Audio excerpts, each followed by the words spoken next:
जय जिनेन्द्र शाह। सब्जेक्ट है भक्ति, किसकी और कैसे। लास्ट वीडियो जो भक्ति का था, ये दूसरा वीडियो है।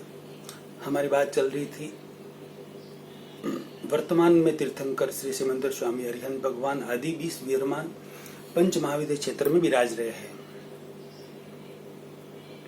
वहां पर नियम से ही 20 तीर्थंकर कायम के लिए होते ही है, कायम के लिए होते हैं। वहां पर आरा चेंज नहीं होता, चौथा आरा ही रहता है। पहला, दूसरा, पांचवा, छठा मतलब होता ही नहीं है तीसरा वगैरह। नियम से ही वहां पर कायम चौथा आरा रहता है, सतयुग ही रहता है। ये बहुत बड़ी बात है। और एक समय में कम से कम 20 तीर्थंकर कायम वहां पर हाजिर रहते हैं। एक महाविद्य क्षेत्र में 4 तीर्थंकर, यानी कि 5 महाविद्य क्षेत्र में 4 और 5 20 तीर्थंकर वहां पर कायम साक्षात विराजमान रहते हैं। और कभी कभी एक समय में 170 तीर्थंकर 170 तीर्थंकर भी होते हैं। एक महाविद्य क्षेत्र में 32 विजय होती है, 32 राज्य। यहां पर हम राज्य कहते हैं, अरे देश कहते हैं, वहां पर विजय कहते हैं। तो एक में महाविद्य क्षेत्र में 32 विजय, 32 देश होते हैं। तो एक एक में एक एक तीर्थंकर, 32 में 32 तीर्थंकर हो गए एक महाविद्य क्षेत्र में। तो इसे 5 में 160 तीर्थंकर, 32 गुणिया 5 यानी कि 160 तीर्थंकर। और यहां पर भरत क्षेत्र में और ऐरावत क्षेत्र में जब तीसरा या चौथा आरा जब होता है तब यहाँ पर भी हर क्षेत्र में एक एक तीर्थंकर होते हैं, यानी कि 5 भरत क्षेत्र के, 5 ऐरावत क्षेत्र के और 160 तीर्थंकर वहां के। इसे मिलाकर ज्यादा से ज्यादा एक समय में 170 तीर्थंकर होते हैं और कम से कम 20 तीर्थंकर वहां कायम के लिए होते हैं।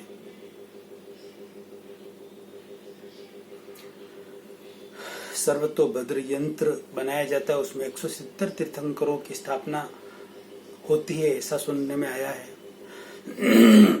स्तोत्र भी है, उसमें 170 तीर्थंकरों की भक्ति की हुई है, उसी का स्तोत्र है। तो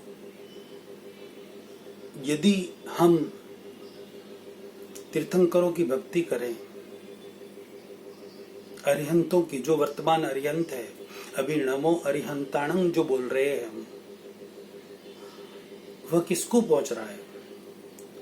अभी तो लोग मैक्सिमम यही समझते हैं कि यहाँ पर जो 24 तीर्थंकर हुए उनको हम नमो अरिहंताणं बोल रहे हैं, वो उनको पहुंच रहा है। उनको नहीं पहुंच रहा, ये आपकी गलत सोच है। वो तो सिद्ध हो चुके हैं। आप अरिहंत के नाम पर लेटर लिख रहे हैं और एड्रेस लिख रहे हैं सिद्ध का। लेटर तो अरिहंत के नाम पर लिख रहे हैं, नमो अरिहंताणम, और पता लिख रहे हैं, एड्रेस लिख रहे हैं सिद्ध का। कहां पहुंचेगा वो लेटर? कितनी भूल की है हमने आज दिन तक। अब सुधारिए नए सिरे से। नमो अरिहंताणम यानी कि पंच महाविद्य क्षेत्र में विचरते 20 विहरमान जो अभी है, उनको नमो अरिहंताणम हमारा नमस्कार पहुंचाओ। आप वहां पर पहुंचाए नमस्कार दिल से। वो साक्षात विराजमान है, साक्षात सिमंदर स्वामी के। अरे सिमंदर स्वामी के बहुत सारे मंदिर यहाँ पर भरत क्षेत्र में है, हमारे भारत में बहुत सारी जगह। तो जब भी आप सिमंदर स्वामी आदि 20 विहरमान के जहां भी मंदिर हो दर्शन करें, तो उनको साक्षात भगवान देखकर ही दर्शन करें, क्योंकि उनकी प्रतिकृति है, वह साक्षात भगवान की प्रतिकृति है। जो 24 तीर्थंकर है वो तो मोक्ष में चले गए, उनकी प्रतिकृति बनाना बहुत अच्छी बात है, लेकिन अभी साक्षात अरिहंत भगवान की प्रतिकृति बनाना बहुत बड़ी बात है। अब जैसे हम हमारे पिता या दादा दादी माता जीवित हैं, उनका हम फोटो बनाकर अपने घर में लगाते, ये मेरी माँ, ये मेरे पिताजी, ये मेरे दादाजी, ये मेरी दादी जीवित है जो। फिर कोई पूछे कि कौन है, ये मेरे पिताजी, ये मेरी माताजी, ये मेरे दादाजी, ये मेरी दादी, यही कहेंगे ना आप। तो जैसे यहाँ पर अभी आपको पूछा जाएगा कि कौन है, कि ये सिमंदर स्वामी है, ये युगबंदर स्वामी है, ये बाहु स्वामी, ये सुबाहु स्वामी है। साक्षात भगवान है वो, उनकी प्रतिकृति यानी भगवान साक्षात है। आप साक्षात माने दिल से उनको। बहुत बड़ा पुण्य आपको मिलेगा। और जिनकी भक्ति हम करेंगे तो हम उनके जैसे बन जाएंगे। ये नियम है, लॉ ऑफ अट्रैक्शन, यानी कि हम जैसे विचार करते हैं जितनी इंटेंसिटी से, वही तरंगे पूरे ब्रह्मांड में जाती है और उसी के अनुरूप परमाणु खींचकर वापस आपके पास आ जाते हैं। यानी कि हम साक्षात अरिहंतों की भक्ति कर रहे हैं, साक्षात, तो वैसे ही परमाणु खींचकर वापस हमारे में आएंगे, हम भी उनके लायक बन जाएंगे। तो दोबारा हमें एक दो भव, यहाँ का ऋणानुबंध, यहाँ का जो भी लेन देन भरत क्षेत्र का, वह पूरा करके हम महाविद्य क्षेत्र में साक्षात भगवान के दर्शन कर पाएंगे, उनकी सनिधि में रह पाएंगे, हम केवल ज्ञान प्राप्त कर पाएंगे, निर्वाण प्राप्त कर पाएंगे, मोक्षालय में जा पाएंगे। वैसा कब होगा? जब हम वर्तमान तीर्थंकरों की ज्यादा भक्ति करेंगे, ज्यादा से ज्यादा भक्ति करेंगे। हम बनिए हैं कम से कम समय में ज्यादा से ज्यादा प्रॉफिट मिले, वैसा काम तो हम करेंगे ही करेंगे।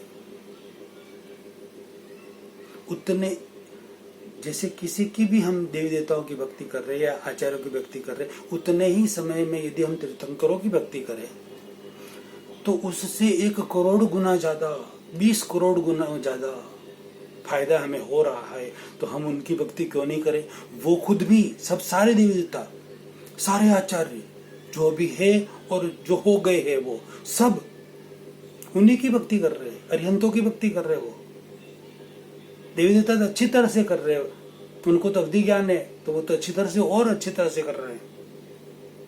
तो देवी देवता जो और सब आचार्य जो देव हो गए हैं, वो भक्ति उनकी कर रहे हैं, उनको पता है कि हम जिनकी भक्ति कर रहे हैं, उनकी ये सारे समाज भक्ति कर रहे हैं, तो उन सबका तो जबरदस्त आशीर्वाद हमारे पर ऑटोमेटिक बरसेगा। करोड़ों करोड़ों देवी देवताओं का आशीर्वाद जबरदस्त हमारे पर आएगा और हमें वो सहायता भी जबरदस्त करेंगे। ये बहुत बड़ी बात है, समझने जैसी बात है।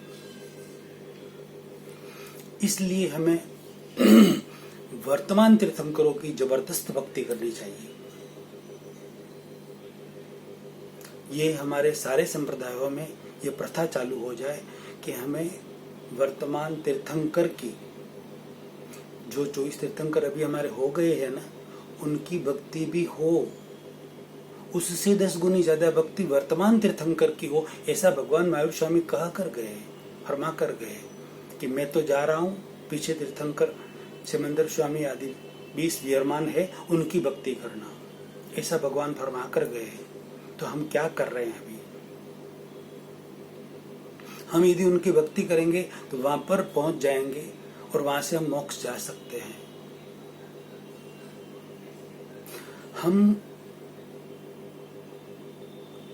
हमारे जो तीर्थंकर चॉइस हो गए हैं, उनकी भक्ति में ज्यादा लगे ही रहेंगे तो क्या होगा उससे पता है?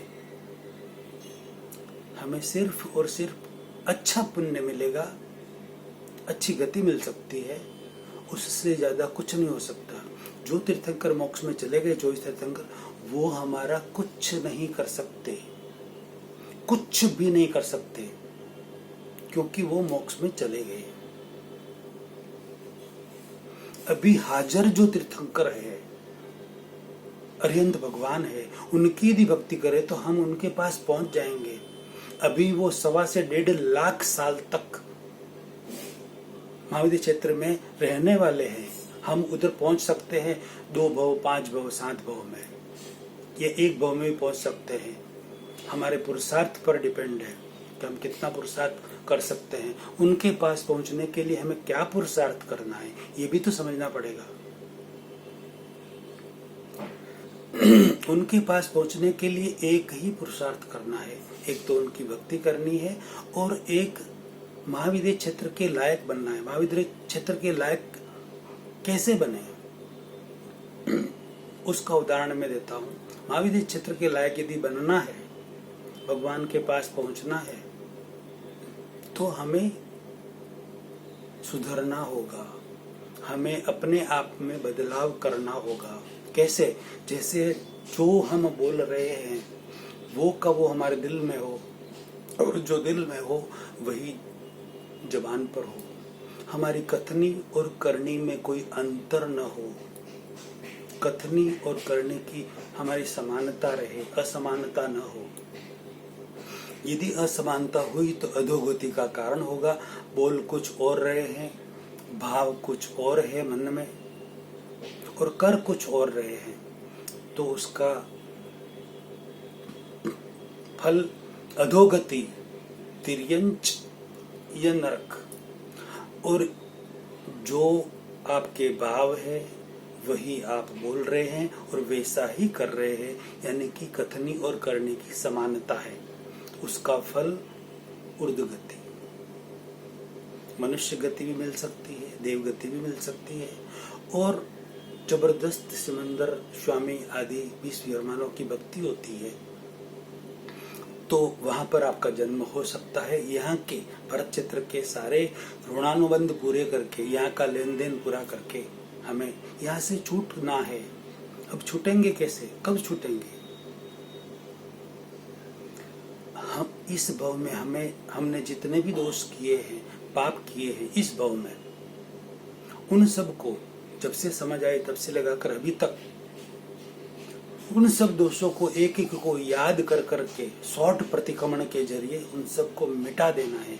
जब तक जीवन है तब तक आप उन दोषों को मिटा सकते हैं। जीवन पूरा हो गया, चैप्टर पूरा, चैप्टर क्लोज।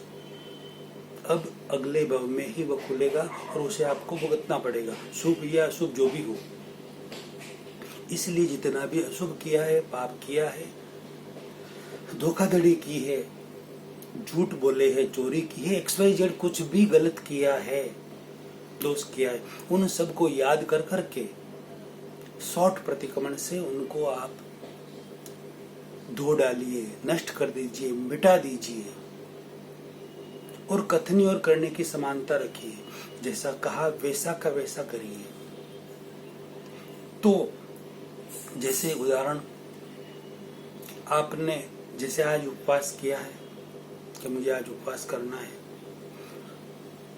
तो उपवास मन वचन काया तीनों से होना चाहिए।